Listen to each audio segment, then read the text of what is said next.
शोएब साहब, क्या आप ऐसी इत्तेहादी हुकूमत सोचते हो कि पाकिस्तान के मसाइल का हल देना है, क्या उसमें शामिल होना पसंद करेंगे या खुद चार्ज संभालना पसंद करेंगे? पीटीआई खुद भी तो हुकूमत बना सकती है ना, आपका दावा है आप बना सकते चाहते हैं। आप बनाना चाहते हैं? बिल्कुल बनाना चाहते हैं, मगर बात यह है कि हमारे जिन सीटों के ऊपर डाकाजनी हुई है पब्लिक के सामने, लोगों के सामने, हमारा जो अपोनेंट है वो भी मान रहा है।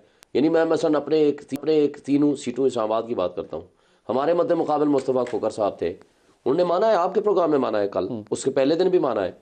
आप ही के प्रोग्रामों के ज़रिए हमें बाकी प्रोग्रामों के ज़रिए भी पता चला। मुझे बताएं, जमात इस्लामी भी यहाँ कंपटीटर थी, वो भी हमारे हक़ में बोल रही है। यहाँ तहरीक लब्बैक पाकिस्तान भी थी कंपटीटर, वो भी हमारे हक़ में बोल रही है, और बाकी जमातें भी बोल रही हैं। और मुझे बताएं कि हमारी सीटें हमारे वापस मिलती हैं तो हम तो हुकूमत बनाना चाहते हैं, मुश्किल फ़ैसले हम करेंगे। देखें, आज इमरान खान साहब के साथ हमारी बड़ी तफसील के साथ मुलाकात हुई। उन्होंने कहा जी मैंने बड़ी तफसील के साथ IMF के साथ ये राज़ीनामा, ये मैंने तमाम उनके साथ डिस्कशन करके कहा था, देखो फ्री एंड फेयर इलेक्शंस बुनियादी शर्त है, हम मुज़ाकरात के हामी हैं, मगर अगले मसाइल का हल जो जब तक पब्लिक सपोर्ट नहीं होगी वो स्ट्रॉन्ग फैसले नहीं कर पाएगी कोई भी गवर्नमेंट, वो रिफॉर्म्स नहीं कर पाएगी, वो खर्चों पे कट नहीं लगा पाएगी, वो सख्त फैसले नहीं कर पाएगी जो भी आएगी। अगर आप पब्लिक सपोर्ट वाली वो जो पार्टी है उसको उठा करके आप डस्टबिन में डाल दें। हमारे फॉर्म 45 मौजूद हैं, मैंने 1,05,000 वोट लिया, इसी तरह बाकी सूबों में सीटों पे तीनों इस्लामाबाद व बाकी जगह मेरा मतलब मुकाबले 51,000 वोट ले रहा है, 53,000 वोटों का फ़र्क है, उठा करके हमें फेंक दिया कि तुम हार गए, वो जीत गए। और सबके साथ आप तो इलेक्शन कमीशन में है नवा, होपफुली अगर आपके पास डॉक्यूमेंट्स हैं तो आपको इंसाफ मिलना चाहिए। मैं कह रहा हूँ, कल सुबह लगा हुआ है, अगर हमारे हक में आपके फॉर्म 45 पूरे 387 के 387 पूरे हैं, सिर्फ मेरे नहीं, सारे, सिर्फ मेरे नहीं, मेरे साथ जो बाकी हैं तहरीक लब्बैक पाकिस्तान, वो मेरे साथ खड़ी है, मुस्तफ़ा खोकर मेरे साथ खड़े हैं। मुस्तफ़ा साहब ने कल यहाँ कहा है कि वो आपके लिए जाएंगे, जाएंगे, आपके हक में वो गवाही देंगे। अब वो उन्होंने लिख के भी दिया है, मगर बात यह है कि अगर ये सिचुएशन में हमें सीटें हमारी मिल जाती हैं, हम तो गवर्नमेंट बनाएंगे, हम तो चाहते हैं गवर्नमेंट बनाए, हम तो चाहते हैं कि हम मुल्क को आगे लेकर चलें। वरना IMF आ रही है ना मार्च में, जो बातें हमारी तय हुई थी वो नहीं किया इन्होंने। मुल्क को आगे चलाने के लिए सियासी क़ुव्वतों से बात करनी पड़ती है। आप सियासी क़ुव्वतों से बात करने से ऐसे भागते हैं कि वो कोई दुश्मन मुल्क के एजेंट बैठे हुए हैं। हम क्यों ना करें? हम गए ना, कहाँ गए? हम मौलाना साहब के पास गए ना। तो उधर क्यों नहीं जाते भाई? तो भाई जिसने डाकाजनी की हो मुझे बताएं, नदीम भाई मुझे बताएं, 18 सीटों वाले को 20 सीट वाले को या 18 सीट वाले को कहे उसको इक़्तिदार दे दें, और वो कहे ये हमारी सीटें हैं, उनके पास हम जाएं, डाकू भाई आप दे दो, मेहरबानी करो 5 सीटें हमें वापस कर दो खैरात में। देखें, हमारे साथ एक जुल्म हुआ है, पब्लिक का मैंडेट है, मेरा नहीं है, इनका नहीं है, आपका नहीं है, ये पब्लिक का मैंडेट है कि किसको हक हुक्मरानी देना है। जिसको लोगों ने ठुकरा दिया है उसको उठाकर हमारे सरों पे मुसल्लत कर दें।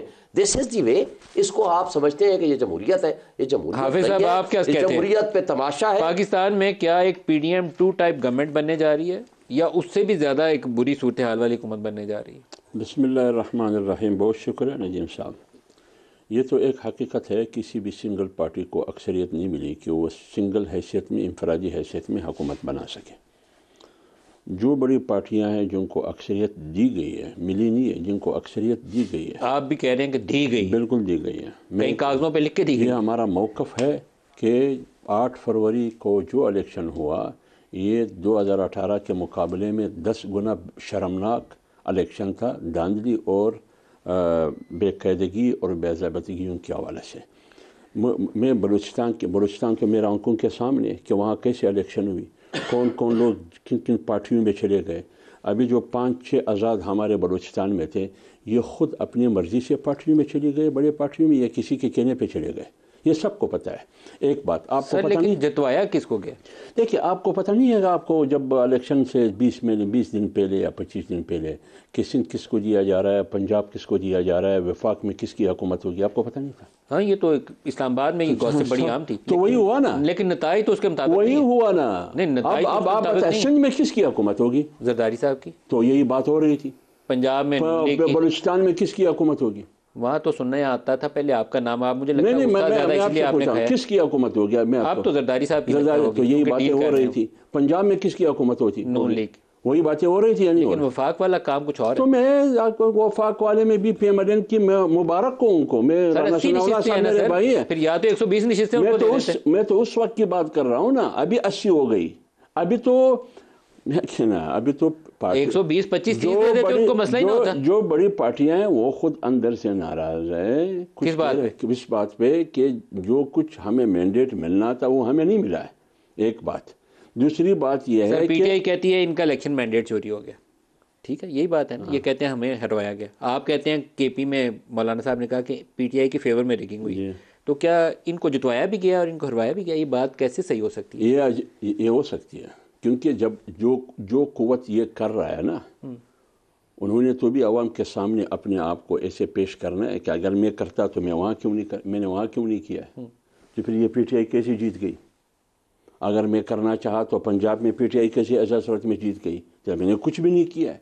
मैं बलूचिस्तान की बात आपको करता हूँ। बलूचिस्तान मेरे सामने जिस तरह ये पेपर मेरे सामने, इस तरह बोलियां लगी हैं सीटों की, ये बात सही है। पूरी बलूचिस्तान मंडी लगी थी यार, पूरी बलूचिस्तानियों की इंसानियत की खरीद फरोख्त हो रही थी। कितने रेट पे? देखिए, ये बहुत सी बातें हैं। कुछ बताए ना, जो खबरें चल रही हैं उसको रोशनी तो डालिए। करोड़ों 20 करोड़ की बातें भी हो रही है, 25 करोड़ की भी हो रही है, 40 की भी हो रही है, 45 की भी हो रही है। एक सीट के लिए बोलियां लगी थी, जो मैं सुन रहा हूं, जिसके खिलाफ ये बातें हो रही है, जिस पर तनकीद की जा रही है, वो आके मैदान में वो पेश करे कि ये नहीं हुआ है, जिसके खिलाफ ये कहा जा रहा है। लिहाजा मैं एक बात कर रहा हूँ, मौजूदा इलेक्शन में अगर कहा जाता है कि मुल्क के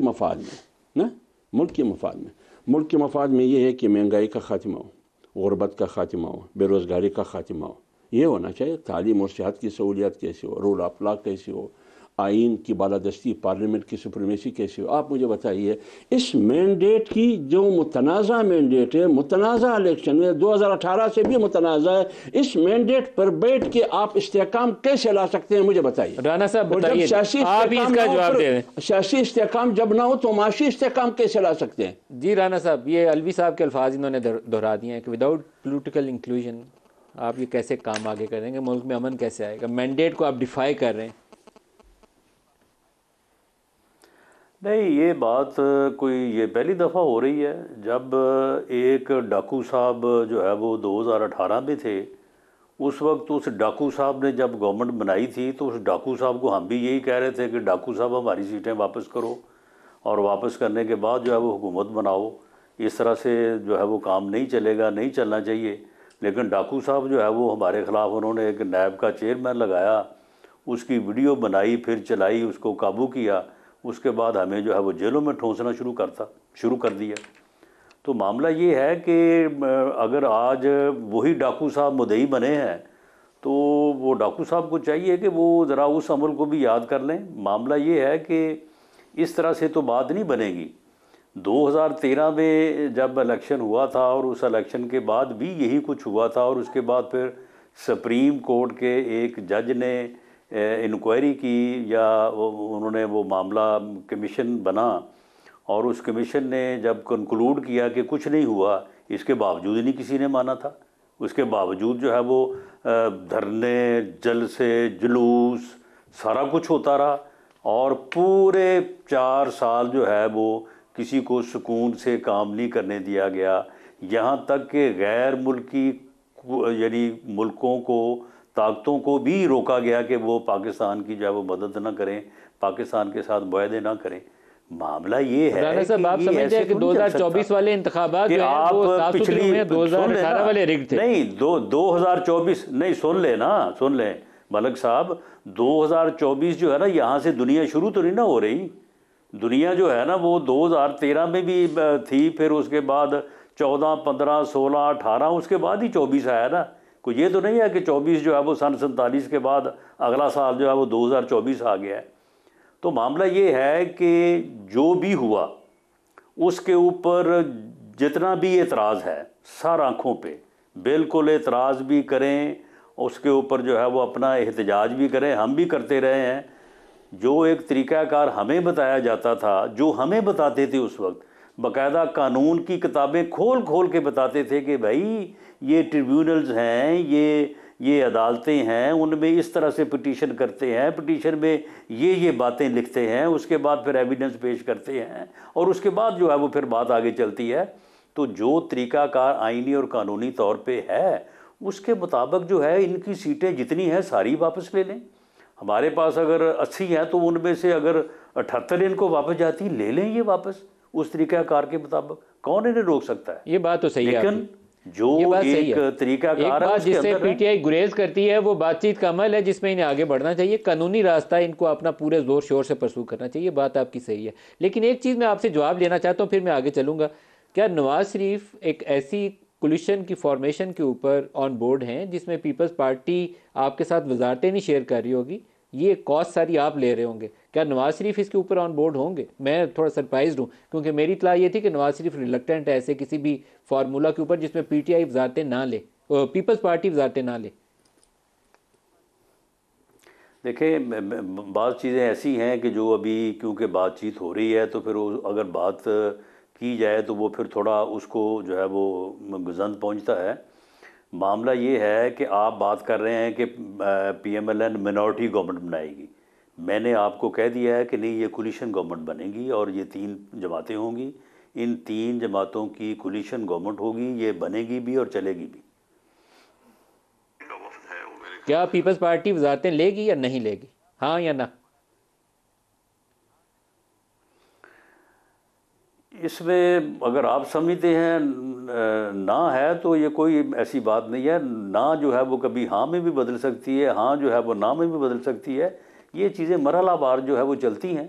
तो सहूलत के मुताबिक, तरीक़ाकार के मुताबिक मैं ये आपको कह रहा हूँ कि ये कोलिशन गवर्नमेंट जो है वो बड़ी स्ट्रॉन्ग फुटिंग पे बनने जा रही है और उन्हीं फुटिंग्स के ऊपर जो है वो चलेगी। और हम इसमें जो हमारे दूसरे हमारे हम ख्याल और हमारे यानी इज़्ज़त की जगह लोग हैं जिन्होंने इससे पहले भी हमारे साथ तावन किया, जो मुहिब्बे वतन हैं, जो मुल्क को इस दलदल से निकालना चाहते हैं, आप ये देखेंगे कि वो भी भले आज नाराज़ हैं लेकिन इंशाअल्लाह ताला वो आइंदा हमारे साथ होंगे। कल सुप्रीम कोर्ट के सामने एक केस लगा होगा जिसमें एक ब्रिगेडियर रिटायर्ड, उन्होंने दरख्वास्त दी थी कि इलेक्शन 8 फरवरी वाले जो हैं उसमें धांधली हुई है और आप इसको सारे इस इलेक्शन को ख़त्म करके नए सिरे से इसके ऊपर फ़ैसला दें।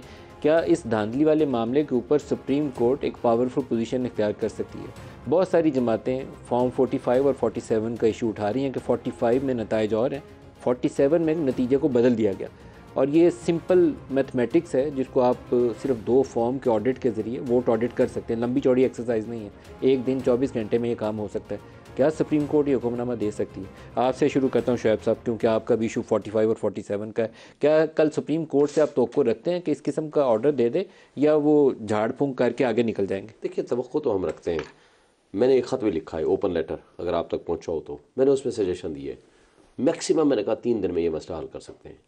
सेशन जज, हर डिस्ट्रिक्ट के सेशन जज की सरबराही में एक कमेटी बना दें। सेशन जज असिस्टेड बाई एडिशनल सेशन जज, सीनियर सिविल जज, तमाम फॉर्म 45 की वेरिफिकेशन कैंडिडेट्स की मौजूदगी में वो वेरीफाई कर लें और उसके बाद अगर तो कुछ जाली लाए उसी वक्त वहीं से जेल भेज दें, आइडेंटिफाई कर लें। जो ओरिजिनल है उसकी रोशनी में आप वेरीफाई करके फॉर्म 47 बनाएं, गज़ट नोटिफाई कर दें। ये मैक्सिमम 1 दिन का काम है, मिनिमम 1 दिन का काम है, मैक्सिमम 3 दिन का काम है। 24 घंटे में हो जाएगी क्योंकि हर डिस्ट्रिक्ट में 4-5-7 कैंडिडेट है, उसमें कोई इतना बड़ी इशू नहीं है।